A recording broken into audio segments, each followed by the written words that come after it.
Hi, today we're going to look at three different poets, which typically don't really look at side by side, but in the interest of time, thought I would do all three of them rather briefly in one video.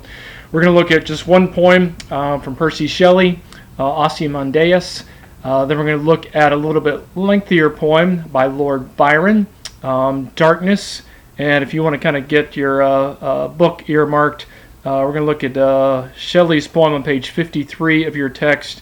Byron's Darkness starts on page 37. And then we're going to finish up, move across the pond, as they say, and a little bit further in time, and go to Massachusetts and talk a little bit about three of Emily Dickinson's poems. So let's start off with Shelley's poem first. Just kind of ground us in time and place again. Shelley is a contemporary of William Wordsworth, who we've talked a little bit about, and also John Keats. The three of them corresponded quite often and also knew each other quite well. Shelley was born in 1792 and passed away tragically in 1822 in a boating accident. He was sailing and sadly drowned. Another notable thing to keep in mind about Shelley, if the last name sounds familiar, his wife was Mary Shelley, who wrote Frankenstein. But let's take a look at this poem, Ozymandias, on page 53. Now, I would imagine that many of you are already familiar with this poem. It seems to be a popular one to put in poetry anthologies. I remember reading it for the first time either in junior high or high school. I think the interesting thing why this poem is so popular is because it gives us this striking image, right? The persona in the poem is walking along and comes upon what clearly is a fallen monument to someone who is a great king. And we'll read here from line 10, starting at line 9. And on the pedestal these words appear, my name is Ozymandias, King of Kings. Look on my works, ye mighty, and despair. So this poem makes use of irony, right? Because this is apparently an enormous monument. It has fallen over, it has crumbled. All the speaker in the poem can read is this inscription that says, beware of me, I am a great and mighty king. But then the irony comes in because, have you ever heard of Ozymandias? Neither has the persona of this poem. This is a forgotten king. Nothing beside remains round the decay of that colossal wreck, boundless and bare, the lone and level sands stretch far away. So really it's a fairly easy, accessible poem. The idea is that no matter how great human beings become in their lifetime, no matter how large the monuments that they build to themselves or others build for them, eventually most everyone is forgotten, right? It all wastes away. This is something that certainly, as we look in retrospect at many of the Romantic poets' writings, if you remember with John Keats and the death and devastation that kind of surrounded him, of course none of these gentlemen knew that they were going to die young, but this idea of not only our own mortality, that everybody knows that someday we are going to pass away, but then it also asks readers to think, well, what about our works? What about the things that we leave behind? All of those things begin to eventually fade away as well. Now, the folks that we're looking at during this class, certainly we're remembering them hundreds of years later. We're still reading their poetry and talking about them. But I think these poets also wondered, well, how long is that timeline? Will eventually everybody's works, whether they be monuments or poems or novels or foundations or whatever it is that people create, after so much time, will eventually everybody be forgotten? Not a very cheery thought, but a good transition to Lord Byron's poem, Darkness. Give you just a second to find that. That is on page 37 of your book.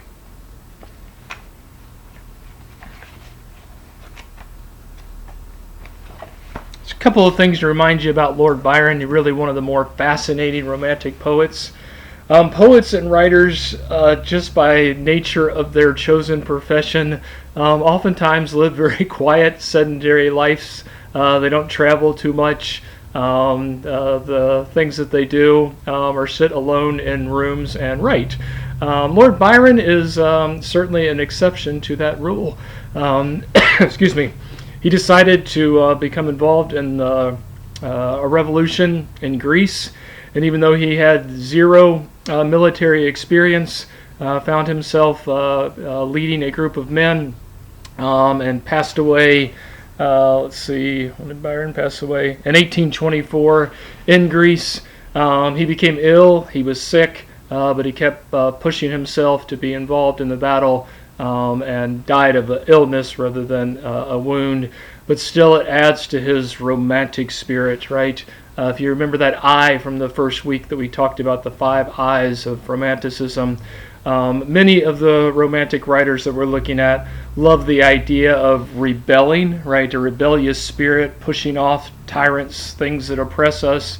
And Byron is probably the only one I can think of that we're looking at this semester that actually rolled up his sleeves and went out and was involved physically in an insurrection. Let's take a look at this poem, Darkness, on page 37. Doesn't necessarily have to do with war, but certainly some disturbing, thought-provoking imagery. I'm just going to read the first 5 or 6 lines again. I had a dream, which was not at all a dream. The bright sun was extinguished, and the stars did wander darkling in the external space, rayless and pathless and icy beneath, swung blind and blackening in the moonless air. Morn came and went and came and brought no day.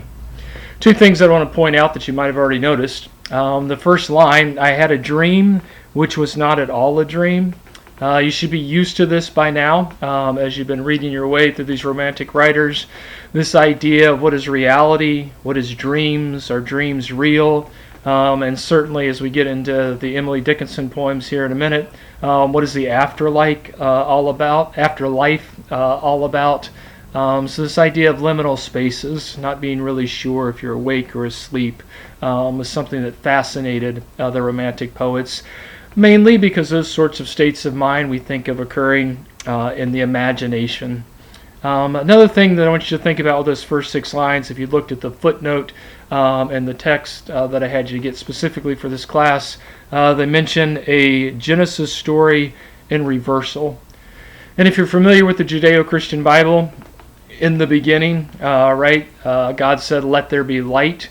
And Byron kind of does a reversal of this and talks about light being kind of blocked out. And then he even kind of echoes some of that Old Testament language when it says, morn came and brought no day.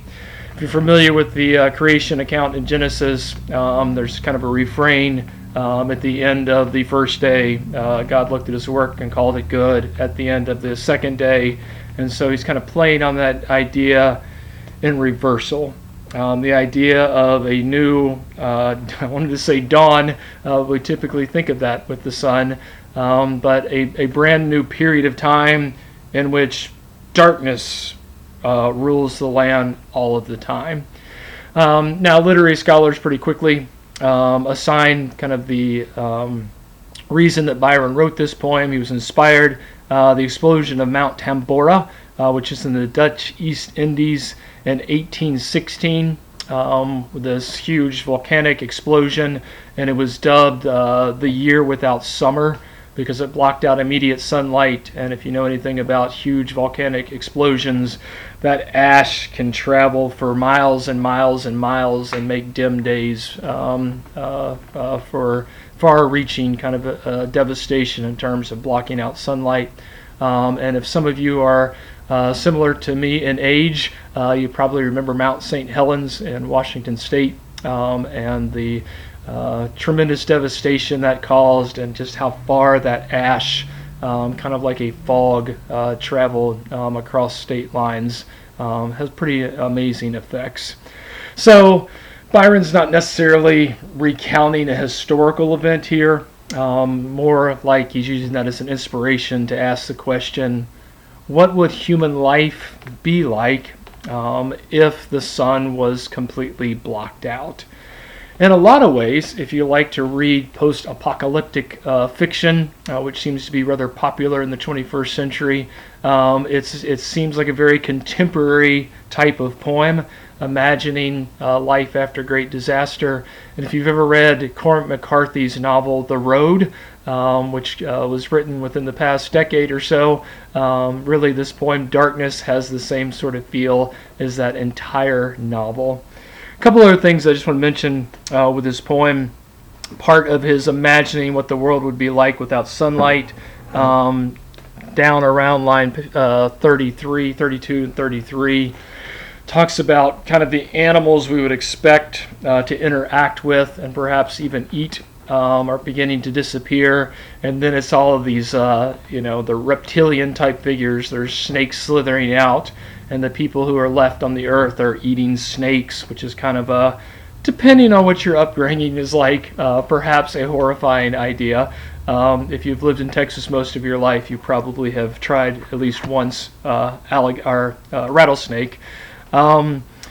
Towards the end of the poem, then, I think he really, in terms of kind of a philosophy that he's trying to portray here, he zooms in on two specific survivors. And I don't know if you caught this or not, but around line 63. Their eyes, as it grew lighter and beheld each other's aspects, saw and shrieked and died. Even of their mutual hideousness they died. So earlier in the poem, people who are nearby the volcano are getting some light still from that. People are gathering throughout time things to burn, and so fire and light are still important things. And then here towards the end of the poem, we get the sense that lots of people have died off, that it's more and more difficult to find sources of light. And then he gives us these two characters who kind of find one another. And they obviously, because they don't have clear reflections in water, and apparently all mirrors have disappeared as well, they don't know what they look like. And so when they look at one another, there's a suggestion that not only are they horrified by the other visage, the other face they see, but perhaps there's also that realization, of course, holy cow, I must look as horrifying as this other person. The Romantic poets are often very serious, and I am profoundly moved by much of their writing. Sometimes I might argue they go a little bit over the top, and this one seems a little bit more humorous than serious to me, that two men see each other and they shrieked and they died of fright. But maybe that's a little callous way to look at the poem. Byron himself was certainly meant to be deadly serious.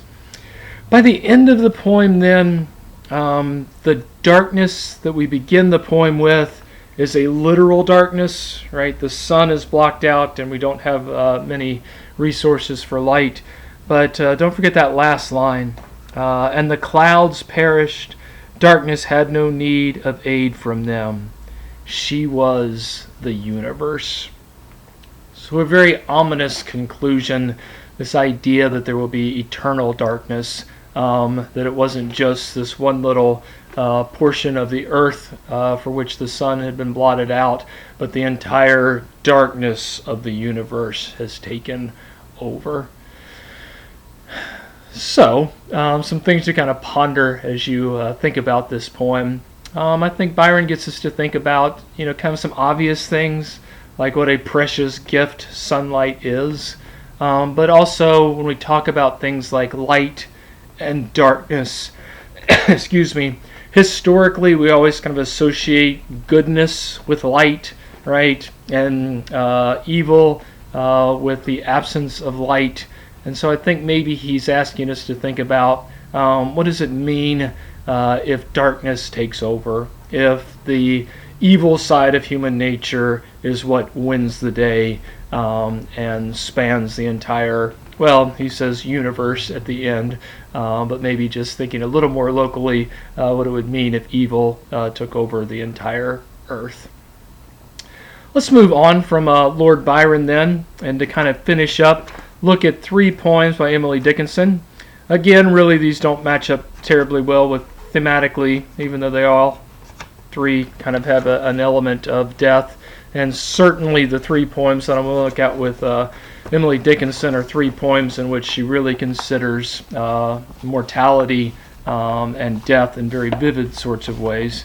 But just to make sure we're grounded, Shelley and Byron are contemporaries, and they are both Great Britishers, British, sorry.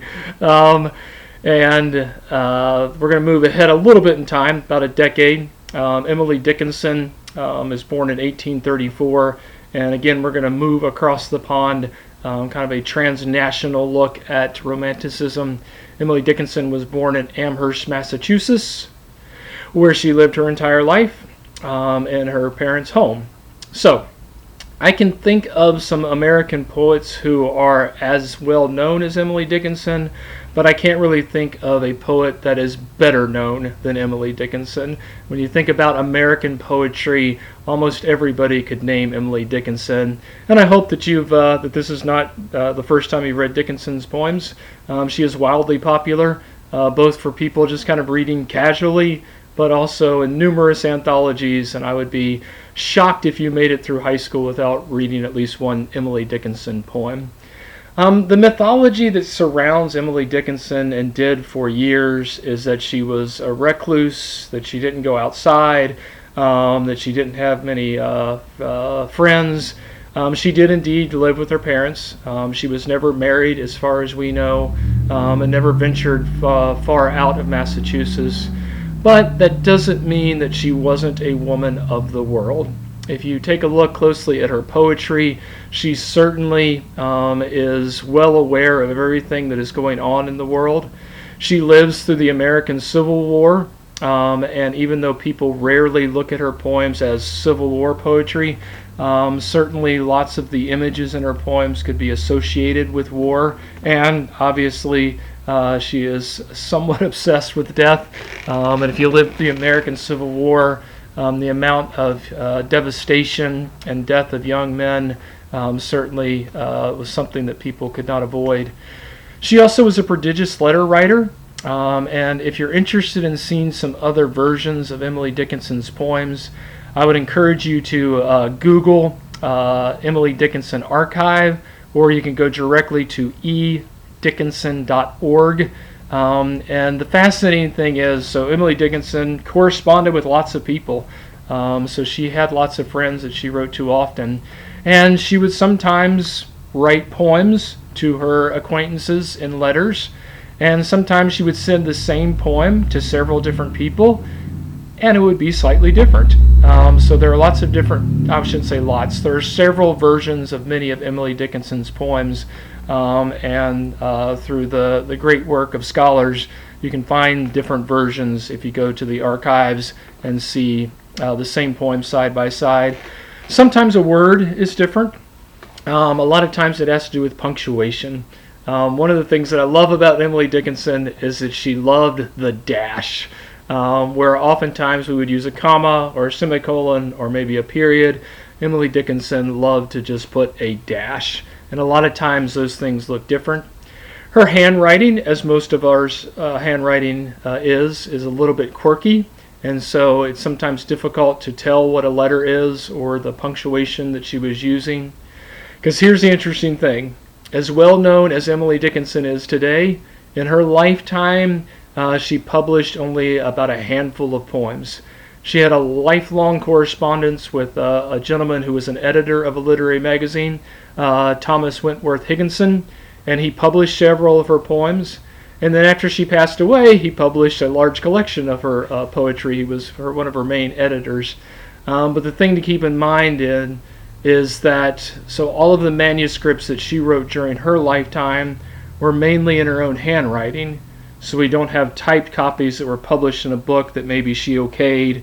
And so that's why there's makes for some interesting arguments on what exactly she meant in some of her the marks that she made in her poetry. But let's dive into, I had to read quite a few of her poems, but I'm just going to look quickly at 3 of them.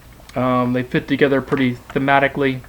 If you look on page 119, and you'll notice Emily Dickinson didn't really give her poems names, and so depending on what edition or what collection you're looking at, it's either going to have a number, which Emily Dickinson did not assign, or they just use the first line of the poem itself. So a lot of times the title of a poem can tell us a lot about a poem. Not in Emily Dickinson's case. It just begins with the first line of the poem. So here's some things I want you to think about that are helpful in reading Dickinson's poems. Look at that first line. I felt a funeral in my brain. Immediately she kicks us out of reality, right? Because a funeral is certainly a real thing, but the way that she describes it, she felt a funeral in her brain. We can't read that line literally. It is literally impossible to have a funeral take place in your brain. So she does this often with her poems. She's immediately taps into the world of imagination. And then she goes on in this poem and describes some things that would be pretty familiar to anyone who's attended a funeral. There are mourners, and there's things that we would expect going on in the service. In the second stanza, when all the mourners were seated, a service like a drum kept beating. We would expect a service. We would expect perhaps some music. She's not really talking about music here. Seems like in her head there's something else going on. It's like a beating of a drum, keeps beating, and it makes her mind numb. Which is one of the things that I love about poetry, and we see it here. A lot of times describing what actually happened isn't enough to capture how we really feel. And I think a lot of us, when you come back from a funeral, we may describe it as, I don't know how I feel, I just feel numb, right? And she takes that idea, puts the funeral in her brain, and the beating of the drum kind of messes with her senses, and it makes her feel numb. Couple of things. So she goes on, and let's look at that fourth stanza. So the first three stanzas, she's taken us to a place that's part reality, part imagination, tapping into emotion, and then a plank of reason broke. It's one of my favorite phrases from Emily Dickinson. A plank of reason. It's almost like you can imagine she's constructed a building in her head, right? And the funeral's happening on the first floor, and then she realizes that this is imaginative, and then reason, right, reality crashes in, and that plank that she's standing on breaks, and she goes somewhere else, right? So if you remember with romantic poets, always kind of this tension between reason and rationality and the power of imagination. And so this plank of reason breaks in. I drop down and hit a world at every plunge and finish knowing then. And if you started flipping pages or looking at the other margin, you're like, well, this is an incomplete poem. No, it ends right there with then and a dash. So what do you think Emily Dickinson is up to? I would argue that this is where she's making the argument that we've seen with somebody like Keats, and certainly the other writers that we've looked at. There are just some things that are unknowable, right? What happens after the funeral, right? Where does that person that we knew in body, where does he or she go? Now, some of us, because of our faith, we know with no amount of uncertainty what happens next. I think Emily Dickinson saying, yeah, but nobody knows for sure, right? That plank of reason broke, and I was kind of shook out of this imaginative funeral. And then, right, but then there was nothing to grasp onto. She didn't know exactly what happens next. I'm going to just move through quickly two other poems. If you'll turn on the next page on 120, because I think she deals with some of these same ideas that we just saw in that poem, in a poem such as I Heard a Fly Buzz When I Died, which is an intriguing idea. Literally, when a person is dying, at that moment he or she could hear a fly buzzing. That's not out of the realm of possibility, right? However, we've never had someone come back and write a poem from that moment. So again, right away, I heard a fly buzz when I died. We're in the world of imagination. It's impossible for this poem to have been written by someone who actually died, right? Interestingly enough, then, let's look at stanza 3. So this person who's dying at that one moment and paying attention to a fly realizes that she's willing her keepsakes, right? This is it.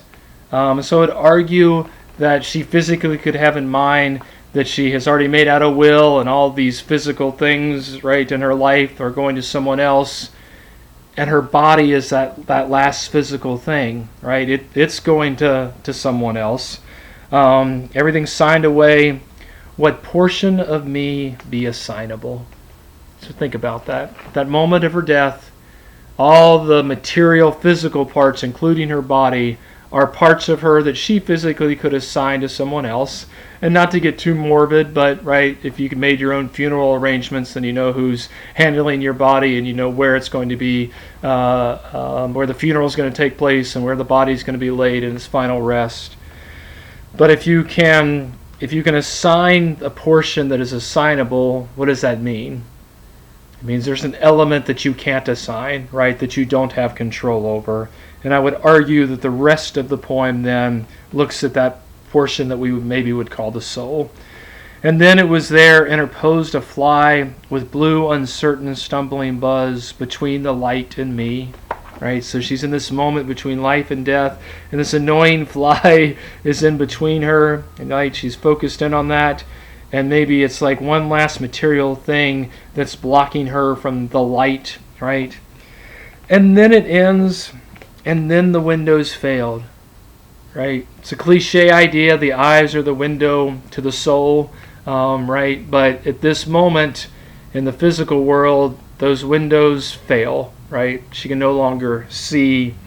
And then I could not see to see, right? It ends in much the same way as the poem we just looked at, kind of open-ended, right? When we want to know what comes next, okay, so the physical sight is gone. What does the soul see next? But she says there's some things that are just unknowable, right? When those physical windows closed, I could no longer see to see. Briefly then, let's look at the final poem on 121, Because I Could Not Stop for Death.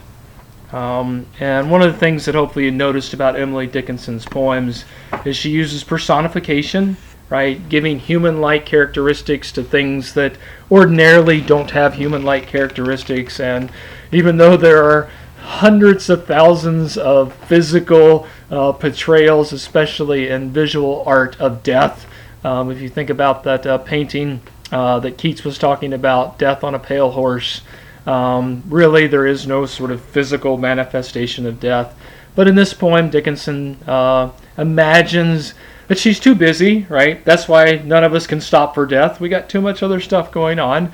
And this is really, even though a morbid poem, Emily Dickinson had a playful side. So she imagines kindly death, right? Because I was too busy to die. Death kindly stopped by and said, hey, I'm going to stop by for you.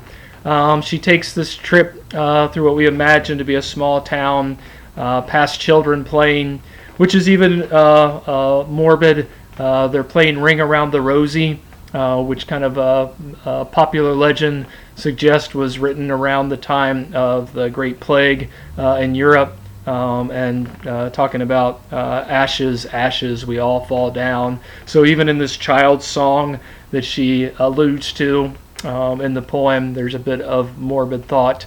But by the end, just look quickly at that last stanza then.